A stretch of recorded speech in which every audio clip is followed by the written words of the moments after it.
Voilà, nous sommes là pour le compte de l'émission hebdomadaire Le Rendez-vous. Madame, Messieurs, bonsoir.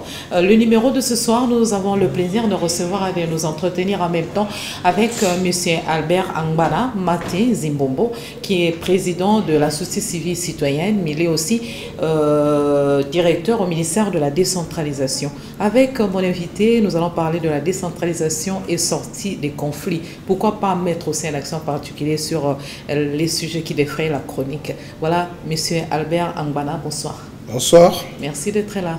Merci bien. Voilà, je complète la présentation. Vous êtes auteur de l'ouvrage Décentralisation politique et administrative de rétrospective d'un processus laborieux et délicat en République démocratique du Congo. L'ouvrage qui est déjà dans les rayons des bibliothèques de la République démocratique du Congo. Alors, votre deuxième ouvrage qui sera baptisé sous peu est intitulé Kinshasa vers une gouvernance résiliente de la mégapole. Voilà un peu ça. Parlez-nous un peu d'emblée de vos ouvrages.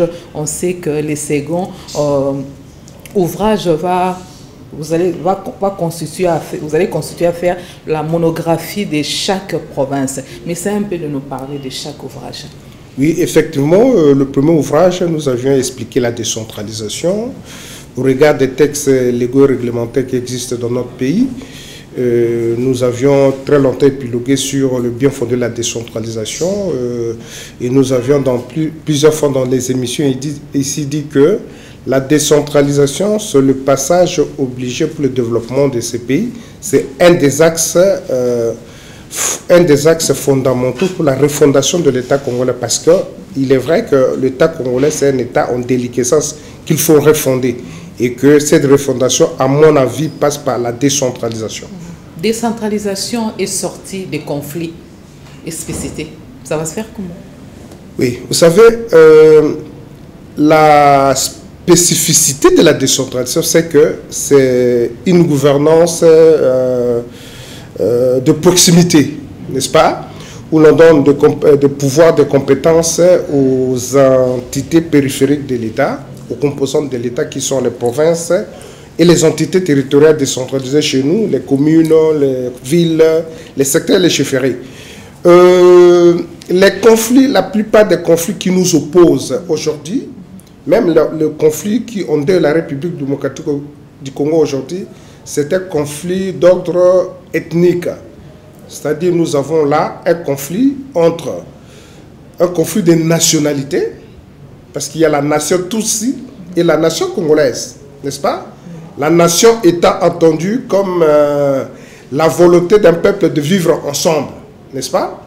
Donc, il y a une certaine ambiguïté, une certaine ambivalence entre la nationalité Tutsi et la nationalité congolaise qui nous amène cette guerre. Donc, la décentralisation étant que pouvoir de proximité, eh bien, les entités sont composées de différentes ethnies et tribus.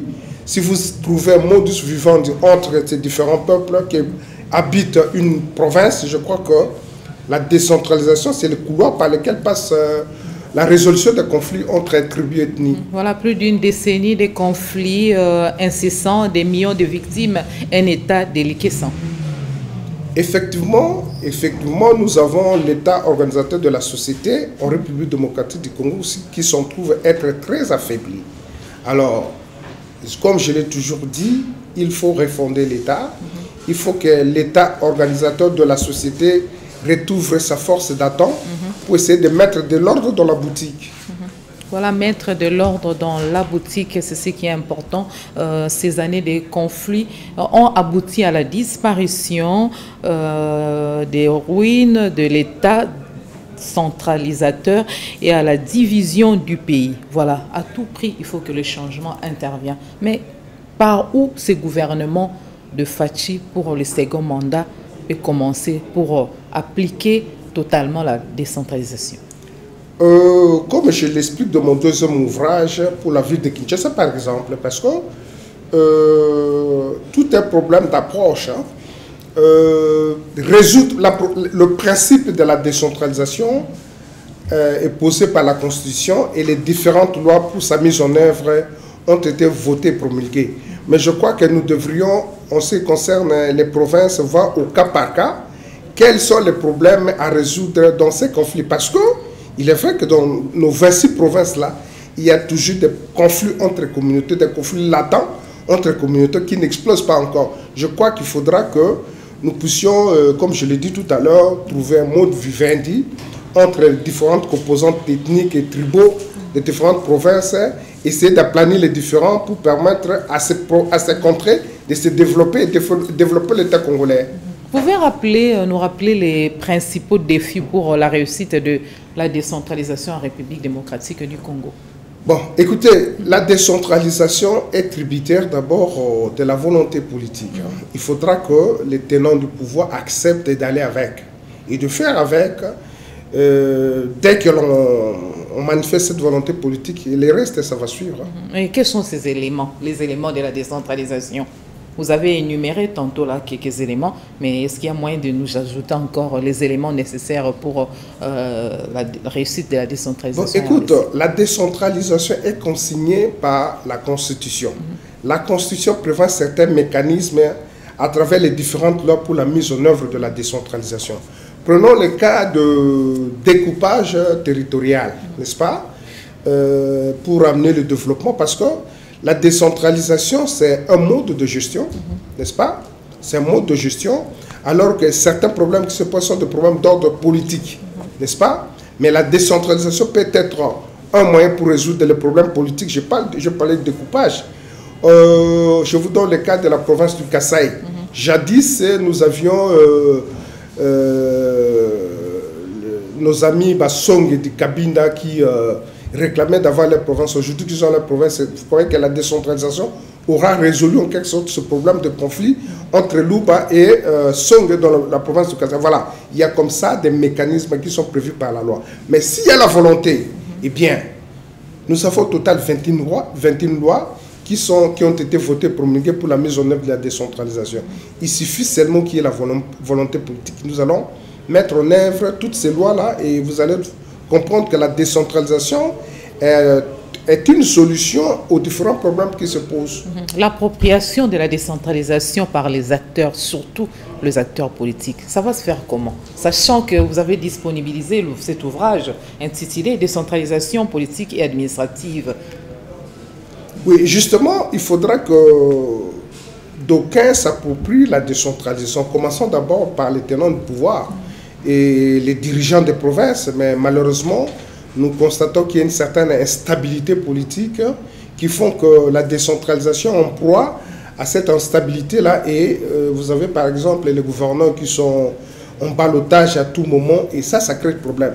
Je crois que dès que la volonté politique y est, on nous met de la volonté politique, eh bien, on peut amener la stabilité, on peut mettre fin à certains clivages politiques entre les ethnies, parce qu'aujourd'hui, on se rend compte que les partis politiques se cristallisent autour des tribus et ethnies, ce qui constitue en quelque sorte un problème pour la mise en œuvre de la décentralisation. Mais nous devons... parce que quand vous prenez par exemple les principes, parce qu'il y a des principes pour la mise en œuvre de la décentralisation chez nous, le principe directeur, vous avez par exemple la consensualité. Donc, tout doit être fait de manière consensuelle, comprenez? Donc, vous allez vous rendre compte que dès qu'il y a de la volonté, on essaie d'appliquer la décentralisation, tout est prévu, il y a un arsenal juridique et les différents mécanismes qui sont prévus, qui seront mis en route, et puis ça sera vite fait. Voilà, parce que l'ouvrage sur la décentralisation politique et administrative est déjà sur le marché il y a une année déjà. 2 ans. 2 ans déjà, voilà. Maintenant, vous venez encore... Je sais que les livres seront baptisés maintenant. Vous parlez de Kinshasa vers une gouvernance résiliente de la mégapole. Voilà, un peu ça. Alors, dans cet ouvrage, je sais que vous êtes en train de faire la monographie de chaque province. Pourquoi avoir commencé par la ville-province de Kinshasa, qui est la toute petite, hein? On sait que Kinshasa, c'est le siège des institutions. Oui, Kinshasa, c'est la capitale du pays. C'est la province la plus peuplée, bien qu'en termes d'étendue, elle soit la plus petite. Non, c'est la deuxième parce que la plus petite c'est le Kasaï oriental, il suffit de Kinshasa. Kinshasa, c'est la province la plus peuplée. Après l'éclatement des provinces. Des institutions. Et à Kinshasa, nous sommes là, il se pose un sérieux problème de gestion de la ville, un problème de gouvernance. C'est pourquoi j'ai toujours dit que Kinshasa n'est pas gouverné. J'ai suivi quelque peu certains prétendants au poste de gouverneur de la ville de Kinshasa, j'ai suivi des tickets.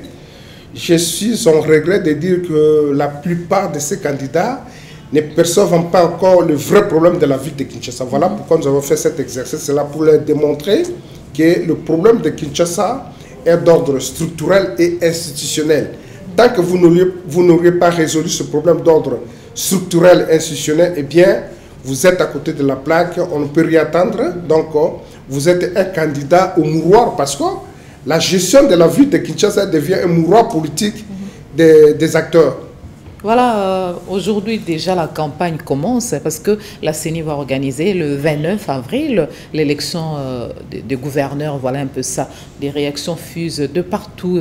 Il y a ces députés qui sont allés voir la maman du chef de l'État, conduite par le formateur Augustin Kabouya. Et au niveau de l'Assemblée provinciale de Kinshasa, on parle de la candidature des Jésus Noël qui écarté, ainsi de suite. À quelques temps de la tenue de ces élections, il y a déjà des frustrations au niveau de la population et de la classe politique est divisée. Que dites-vous surtout par rapport à l'intitulé de cet ouvrage, Kinshasa vers une gouvernance résiliente de la mégapole? Voilà. Dans le premier ouvrage, j'ai parlé de 10 critères pour un bon gouverneur. N'est-ce pas? Quand vous regardez ces 10 critères, je l'ai répété dans l'ouvrage qui concerne Kinshasa, très souvent on recourt à ce que l'on appelle à Kinshasa, ma grand prêtre. C'est pas cela, c'est pas ces critères-là. Je crois qu'au-delà du fait que quelqu'un soit chanté par Kofi ou bien par, je ne sais pas où est Rajibé Fali, non. Je crois que le problème, c'est le problème de profit de celui qui peut être en mesure de diriger cette ville-là. Nous avons parlé par exemple des critères de croire à la décentralisation, parce qu'il faut d'abord y croire, avoir un carnet d'adresses, avoir un niveau d'instruction suffisant, c'est très important. Ainsi de suite, avoir un sens d'écoute, être altruiste. Voilà, de l'expérience aussi. Expérience de la bonne gestion. Je vous ai parlé l'autre fois de quand nous sommes rendus dans le cadre de la décentralisation au Sénégal, nous arrivons à la Cour des comptes, on demande au président de la Cour des comptes, mais apparemment chez vous ici on ne voit pas de femmes. Il dit chez nous, pour être admis ici, il faut passer par les concours. C'est-à-dire, il y a des critères objectifs. Ne peut pas être gouverneur de la ville de Kinshasa, n'importe qui doit répondre à un certain nombre de profils. Les considérations d'ordre subjectif, on est allé voir tel ou tel autre, mais je crois qu'on devra aller au-delà parce que Kinshasa, c'est le miroir de la République. Et le mandat des chefs de l'État en dépend. Tel que nous vivons aujourd'hui, les immondices, ce sont dans les caniveaux sont remplis et ça crée des inondations. Et ça crée des morts, des désolations dans des familles. Je crois que nous devons chercher à trouver des oiseaux rares qui vont diriger la ville de Kinshasa, qui répondent aux critères objectifs que nous avons énoncés dans le livre. Mais quand on parle, surtout ces derniers temps, paraîtrait les députés et autres acteurs politiques défilent chez la maman du chef de l'État. Ça s'explique comment? À quelques temps de la tenue de ces élections, l'élection des gouverneurs, une délégation des députés ont été conduites par Augustin Kabouya pour rencontrer la maman du chef de l'État. Je crois que ça, ce sont des pratiques à bannir. Nous devons essayer de voir les choses de manière objective parce que la ville de Kinshasa n'est pas qu'une province. Il a un statut particulier. La gestion de Kinshasa est une gestion très très délicate. J'ai toujours dit que si Kinshasa est géré, pour moi, Kinshasa n'est pas géré.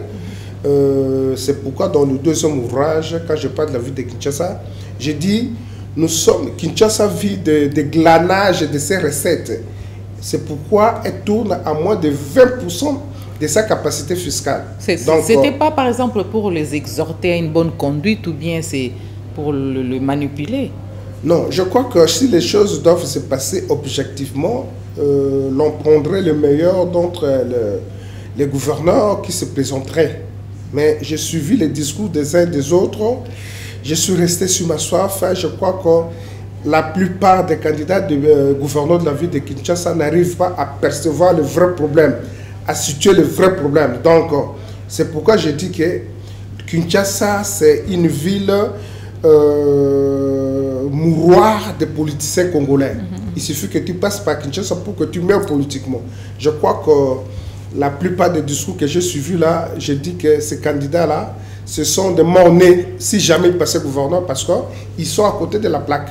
Mais qu'est-ce qu'il faut faire au niveau des députés provinciaux pour les motiver à opérer des choix judicieux des animateurs de province? Je crois comme que vous le souhaitez. La sélection devrait être faite en amont au niveau des partis politiques parce que ce n'est pas n'importe qui doit passer député provincial. Parce que, prenons le cas de la ville de Kinshasa aujourd'hui.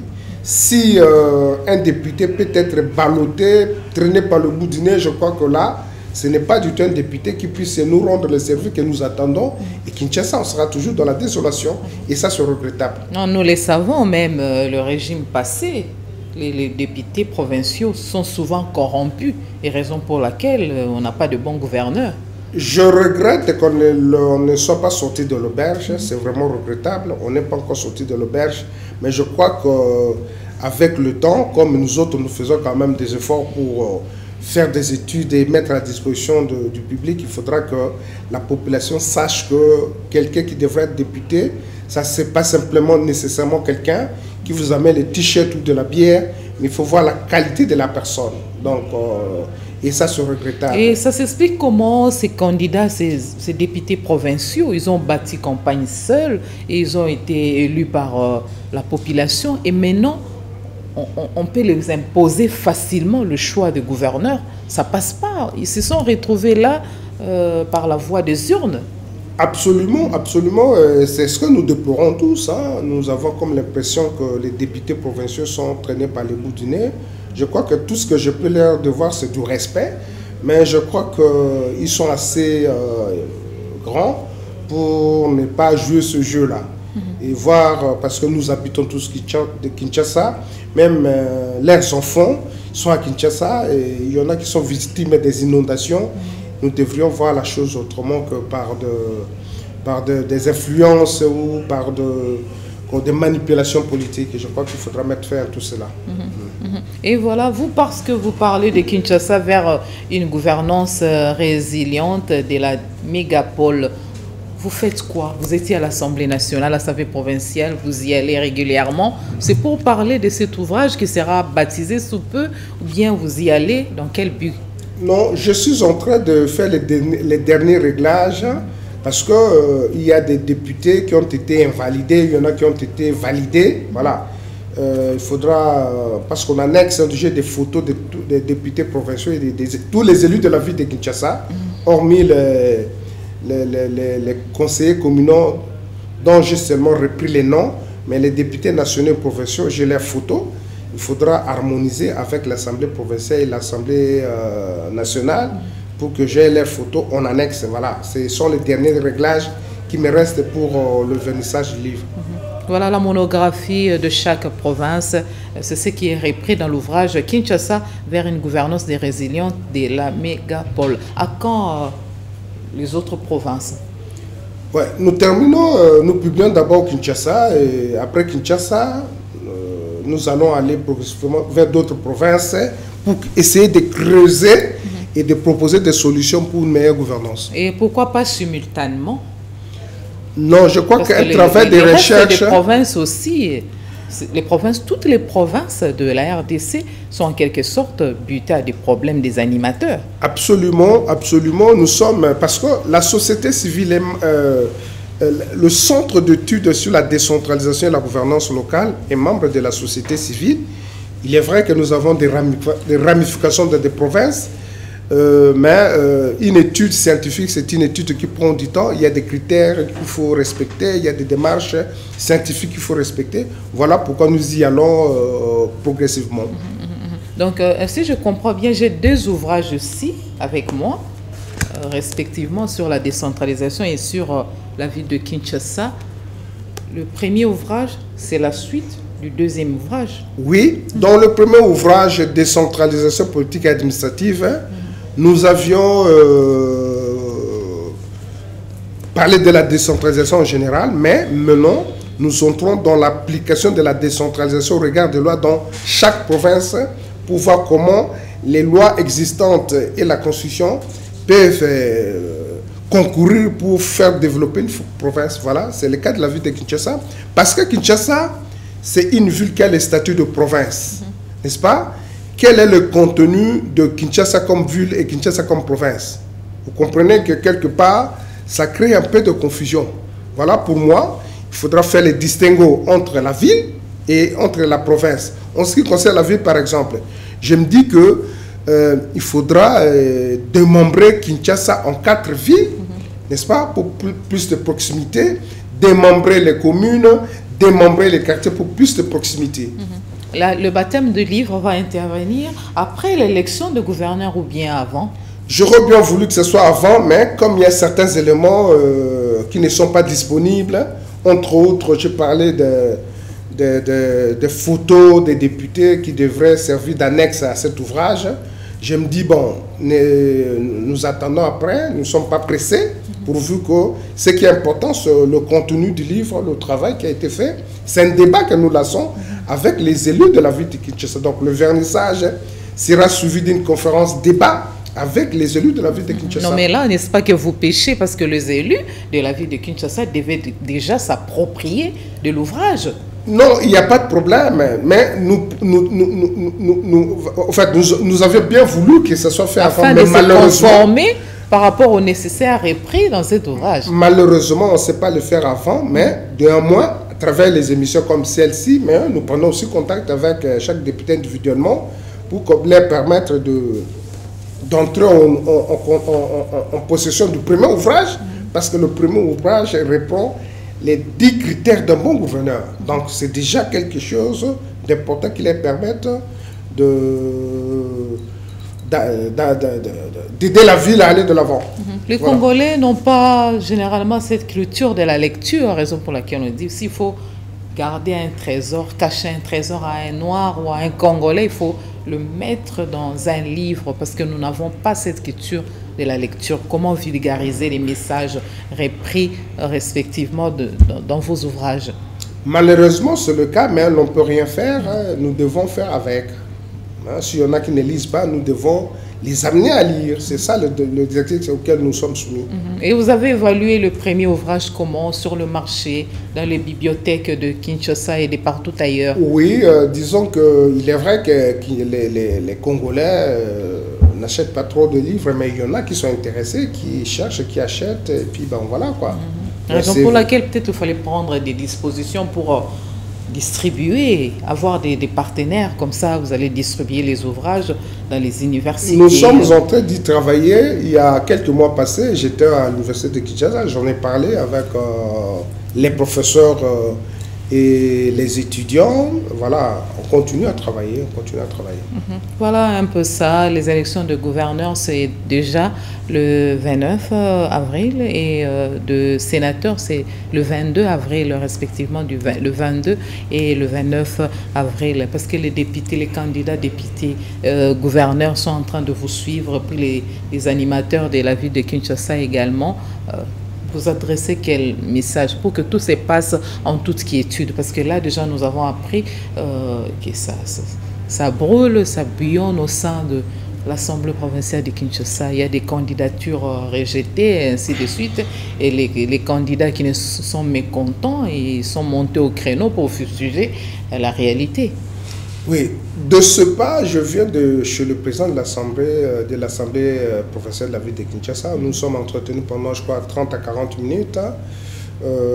D'ailleurs, c'est lui qui m'a mis en contact avec son administration pour avoir les éléments dont j'ai besoin pour lui donner réglage avant la publication de l'ouvrage.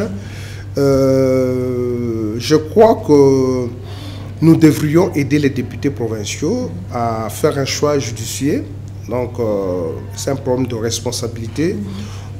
Malgré les influences diverses, je vais très bientôt remettre à chaque député ce que j'appelle les critères objectifs d'un bon gouvernant pour leur permettre de servir de guide pour le vote au lieu de se laisser influencer par des individus.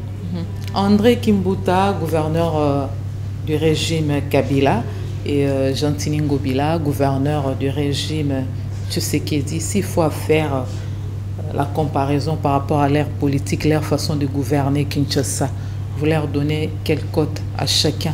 Et qu'est-ce qu'il faut faire pour que le prochain gouverneur ne tombe pas sur les aléas, les difficultés ou bien les contraintes de ses prédécesseurs? Oui, c'est tout. Je le disais tout à l'heure, c'est pourquoi il y a cet ouvrage que je mets à la disposition des décideurs de la ville de Kinshasa. J'ai dit tout à l'heure que la ville de Kinshasa, c'est le mouroir politique des acteurs. Tous ceux qui sont passés gouverneurs de la ville de Kinshasa sont politiquement morts. Pourquoi? Parce qu'ils n'ont pas saisi la vraie problématique de la gestion de la ville de Kinshasa. L'état de la ville de Kinshasa laisse à désirer. Oui, c'est-à-dire là, nous sommes en train de dégringoler. Nous sommes allés du mal au pire. Alors, en tout cas pour moi, les dés sont classés dans la liste noire. Mais s'il y a conseil à donner, c'est à ceux qui doivent venir. Je leur demande de me lire, parce que je suis prêt à les accompagner. Sinon, les discours tels que j'ai suivis à la télé des différents candidats, je me dis, il y en a qui sont aussi candidats à la mort politique pour la ville de Kinshasa. La réorganisation de la ville, par exemple, de Kinshasa et des restes des provinces, passe par quelle solution? Je dis ceci, l'article 4 de la Constitution dit que les entités territoriales décentralisées, les entités territoriales tout court, peuvent être créées par regroupement ou par démembrement. N'est-ce pas? En ce qui concerne la ville de Kinshasa, comment expliquer qu'une commune comme Mongafula, une commune comme Kimbantseke ait plus de 2 millions d'habitants? Or, le 2 millions d'habitants, c'est la République du Gabon. Donc, nous sommes dans une situation de sous-administration. Kinshasa est sous-administré.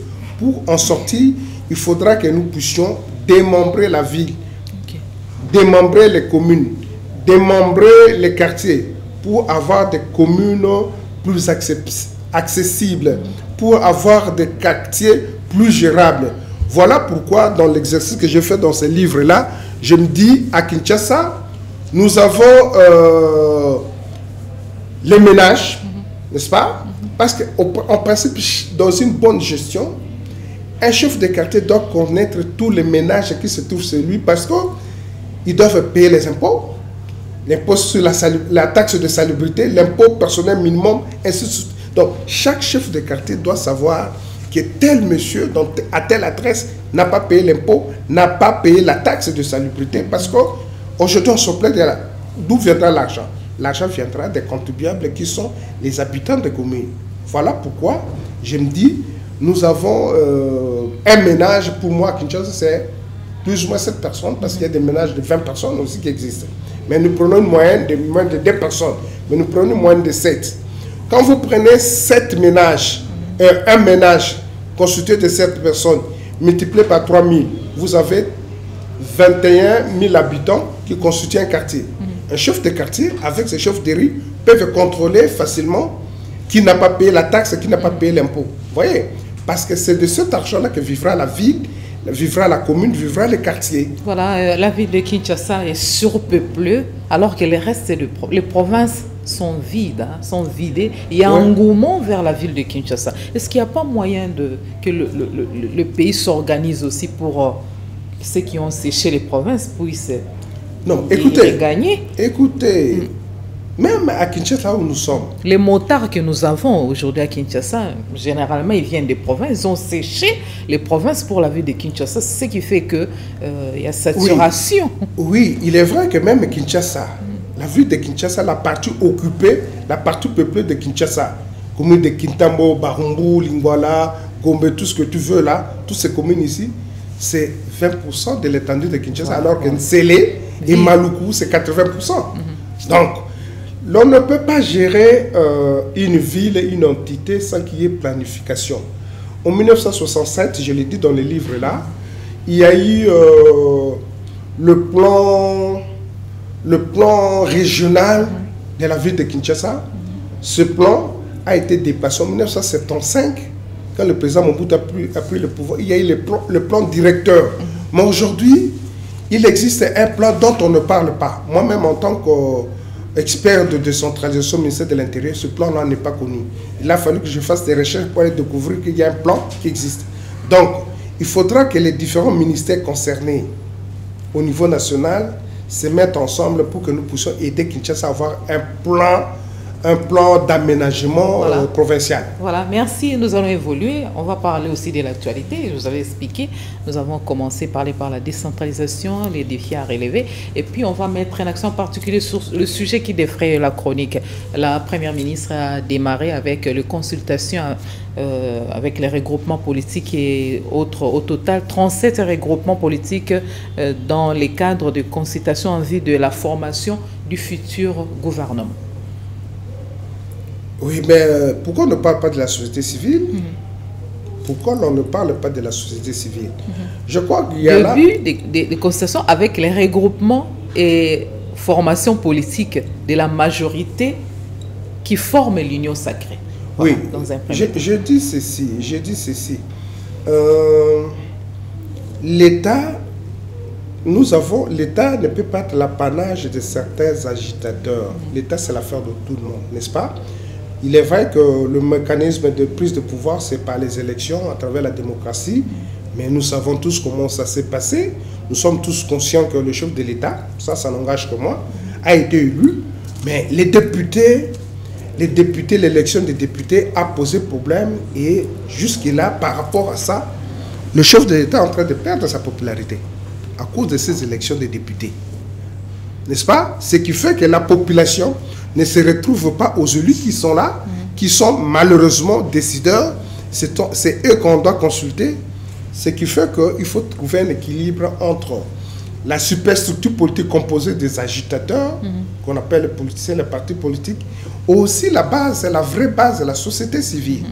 Donc il y a un décalage qui va finir par créer un déséquilibre qui n'est pas bon pour un pouvoir, parce qu'un pouvoir doit être soutenu par la population. Mais voire même au sein du parti présidentiel, il y a des différends, il y a des mésententes. Oui, l'on voit par exemple certains grands leaders, parce qu'il y a il y a certains grands leaders comme Bahati, comme Jean-Pierre Bemba, qui sont des grands leaders, qui ont une véritable ascendance dans la société, et dont les partis sont en ballottage. Je crois que tout ça, ça n'aide pas le pouvoir à avoir des racines solides. Au sein de l'UDPS, il y a ceux qui ont fustigé la présence, le choix du Premier ministre, de la Première ministre. Bon, écoute, sur ce plan-là, moi je ne vois pas d'inconvénient. Le Premier ministre est le coordonnateur de l'action du gouvernement. Ça ne pose, à mon avis, aucun problème. Le problème, c'est des forces sur lesquelles il doit asseoir ses actions. N'est-ce pas? Parce que ces partis politiques qui sont là ne sont pas du tout représentatifs. Ça, il faut qu'on se le dise. Parce qu'on a parlé de consultations initiées par la Première ministre. Parlons un peu des modalités pratiques de ces consultations. Vous dites quoi? Ça devait se passer comment? Non, ça ne peut se passer que tel que ça se passe, mais je me dis, pour ne pas rompre l'équilibre avec le Congo profond et la société, il faudra aussi voir les organisations de la société civile. Il ne faut pas que la société civile soit ce qu'elle est aujourd'hui, une société civile infiodée dans les partis politiques. Ça ne résout pas le problème. Voilà. Donc il faut rechercher à résoudre véritablement le problème. Donc c'est l'adhésion populaire. Nous cherchons l'adhésion populaire. Les partis politiques tels qu'ils sont là, ils ne résolvent pas ce problème-là et il ne faut pas que nous puissions croire à notre propre mensonge, dire que nous avons la majorité des partis au Parlement. Non, vous savez très bien que cette majorité, c'est une majorité parlementaire, mais ce n'est pas une majorité sociologique. Voilà, les nous consultations la majorité sociologique de la Première ministre vont aboutir à la formation du gouvernement. Alors, ce qui est impérieux à rappeler, les ministres doivent éviter les erreurs du passé. Les ministres sélectionnés devront être prêts pour relever les défis dès le départ sans perdre du temps. Voilà, elle a du pain sur la planche. Oui, écoutez, les mêmes causes produisant les mêmes effets. Ces ministres seront issus de partis politiques qui ont la majorité de la manière que nous connaissons tous. Eh bien, je crois que on ne pourra pas attendre grand-chose de cela. Voilà, l'expérience et la compétence seront des atouts indispensables pour mener à bien les réformes et les projets ambitieux qui attendent le pays. Voilà, c'est un peu ça, ce que nous tous nous souhaitons. Absolument, absolument, mais comment dirais-je, on va pas créer la roue, hein. La majorité est constituée de partis politiques, hein. Les partis politiques ont leurs présidents. Je ne vois pas un président proposer quelqu'un d'autre à sa place. Est-ce que le Premier ministre aura-t-il la capacité de se passer des présidents pour proposer, ça sera de la dictature? Je crois qu'on n'est pas sorti de l'auberge. Incident survenu, là déjà vous comprenez qu'on a changé de chapitre, incident survenu à l'aéroport international d'Ndjili le dimanche 14 avril 2024, alors qu'il s'apprêterait à prendre son vol vers Rome, le cardinal Fridolin Ambongo serait vu refuser l'accès au salon VIP de l'aérogare. Votre réaction, parce qu'on en parle?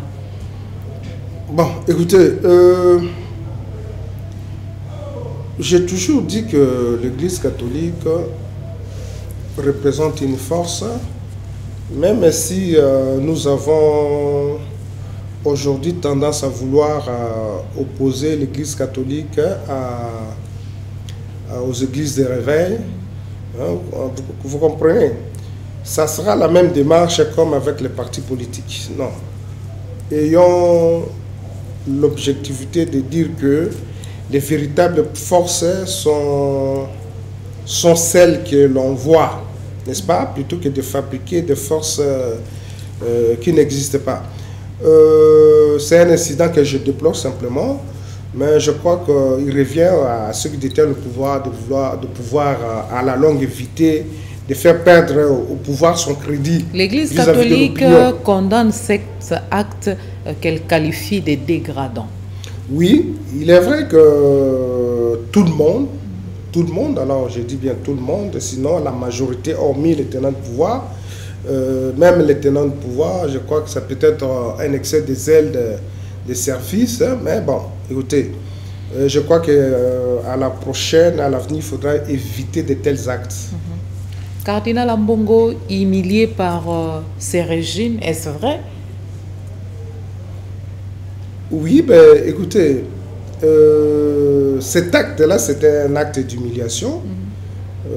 Par contre, du côté des prêtres, je crois qu'ils prennent ça positivement parce que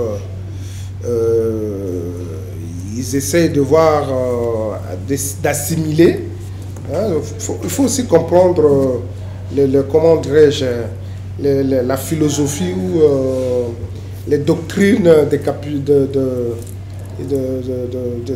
de sa congrégation. Hein. De sa congrégation, tu comprendras bien son comportement. Je crois que lui-même n'en fait pas un problème. Voilà, les traitements réservés aux prélats catholiques auraient un lien avec ces prises de position critiques envers le pouvoir en place. Oui, mais ce n'est pas la première fois. On a vu les combattants de l'UDPS s'attaquer à sa résidence à Kaouka. Donc, ce n'est pas la première fois. Mais je crois que ce sont des actes que nous devons bannir dans la vie. Mais Ambongo n'est pas pire que Maloula?